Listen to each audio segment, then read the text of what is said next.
Shalom saudara dikasih dalam Tuhan. Kita bersyukur kita ada di hari terakhir dalam minggu berjalan ini. Dan secara khusus kita sudah melewati minggu pertama di bulan yang baru, di bulan Juni ini.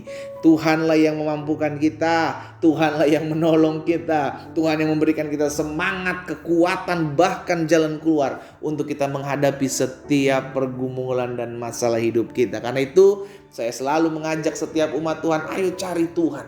Gak ada ruginya kita cari Tuhan, selalu dapatkan kekuatan kok. Ya kan, karena dalam hadirat Tuhan kita temukan kekuatan. Dalam hadirat Tuhan kita temukan jalan keluar. Dalam hadirat Tuhan kita lihat pembelaan dan pertolongan Tuhan.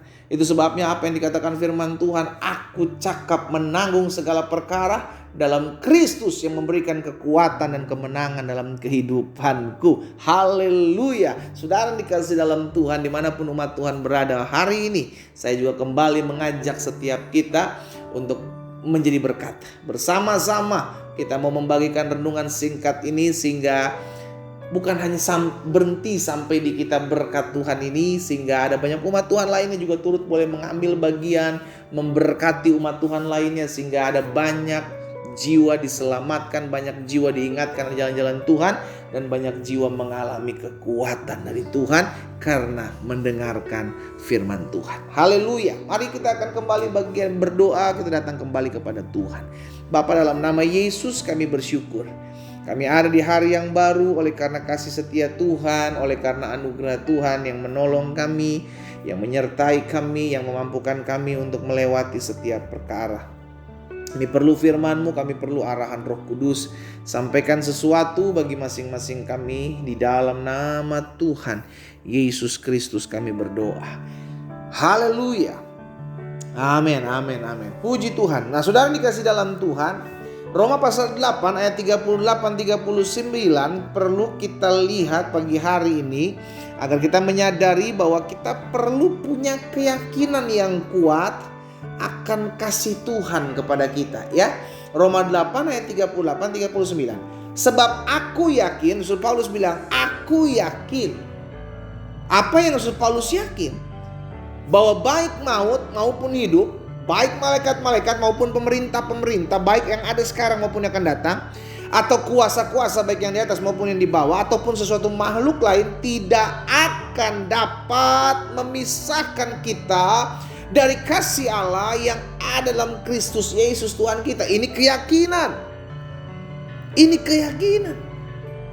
Itu sebab Rasul Paulus bilang, sudah dikasih dalam Tuhan, aku yakin tidak ada apapun atau siapapun yang dapat memisahkan kita, saudara dan saya, dari kasih Allah yang ada dalam Kristus Yesus Tuhan kita.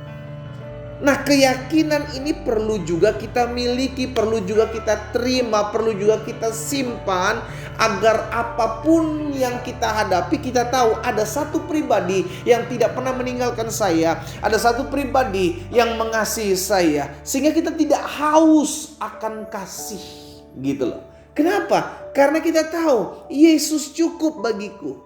Amin. Kristus itu cukup bagiku. Kristus mengasihiku. Kristus memeliharaku. Kristus menjamin kehidupanku. Dan Kristus cukup bagiku. Kenapa ada banyak orang curhat di media sosial, ya kan? Ada banyak orang playing victim, merasa yang dia yang paling terzolimi, dia yang paling disalahkan, dia yang paling menjadi korban. Kenapa? Karena haus akan kasih. Karena biar bagaimanapun manusia memiliki kebutuhan dikasihi, saudara. Dan kita orang percaya sudah mendapatkan hal itu. Dari mana? Dari kasih Allah di dalam Yesus buat saudara dan saya. Nah, itu sebabnya Rasul Paulus mengatakan, aku yakin.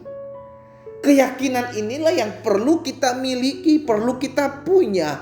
Bahwa aku dikasihi oleh Tuhan. Aku dikasihi oleh Allah oleh karena Kristus mati bagiku.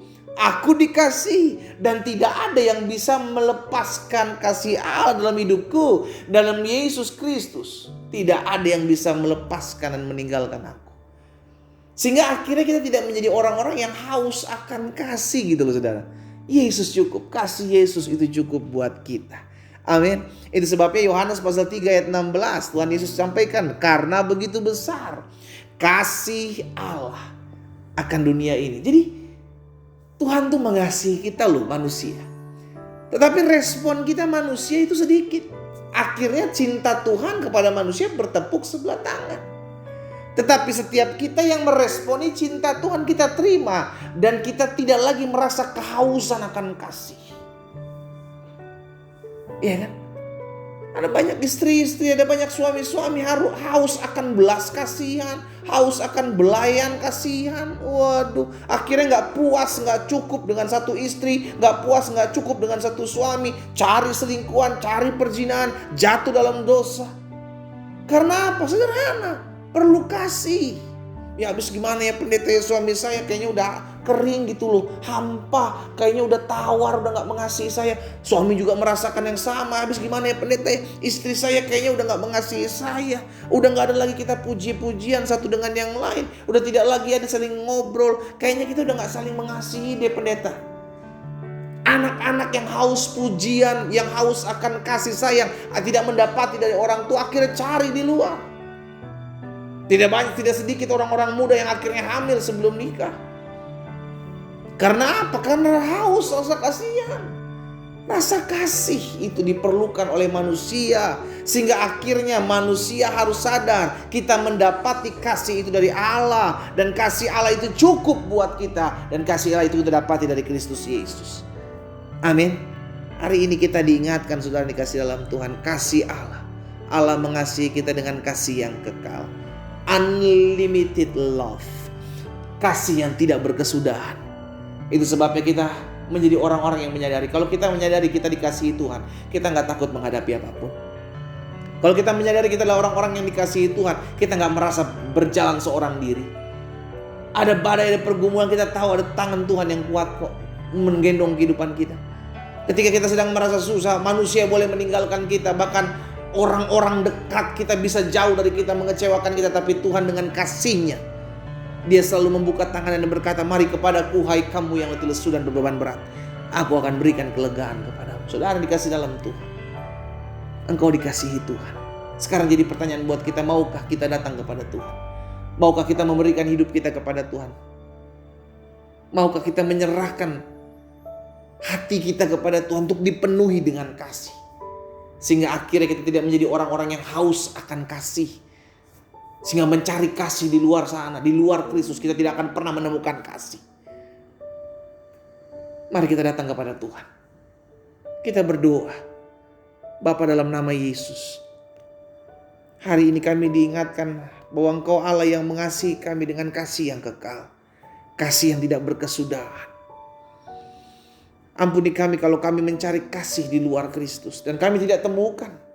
Hanya itu hanya menyesatkan kami, membuat kami mendapatkan kasih yang semu, yang tidak bisa memuaskan kami. Hanya Kristuslah yang bisa memuaskan kami.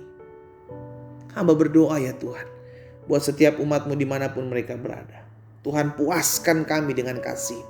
Dengan kasih yang tidak terbatas, dengan kasih yang kekal. Engkau penuhi setiap kami. Hari ini juga dimanapun kami berada, kami terima kasih Tuhan. Kami terima lawatan Tuhan dalam nama Yesus. Kami yakin bahwa Allah mengasihi kami oleh karena Kristus mati buat setiap kami. Hamba berdoa buat yang sakit, Tuhan jamah, Tuhan sembuhkan, Tuhan pulihkan setiap kami. Kami mengalami kuasa kesembuhan sebab Tuhan mengasihi kami. Tuhan memulihkan kami. Bahkan kami yang berbeban berat, kami yang memerlukan pertolongan, Tuhan buka jalan. Kami tahu pertolongan Allah tidak pernah terlambat dalam hidup kami. Di dalam nama Tuhan Yesus kami berdoa. Haleluya. Amin. Kita nikmati kopi kita, saudara. Haleluya. Engkau adalah orang-orang yang dikasihi Allah dengan kasih yang kekal. Jangan cari kasih di luar Allah, karena kau tidak akan pernah menemukannya. Dan itu, kalaupun kau menemukannya, itu hanya bersifat sementara dan tidak selamanya. Tuhan Yesus mengasihi setiap kita.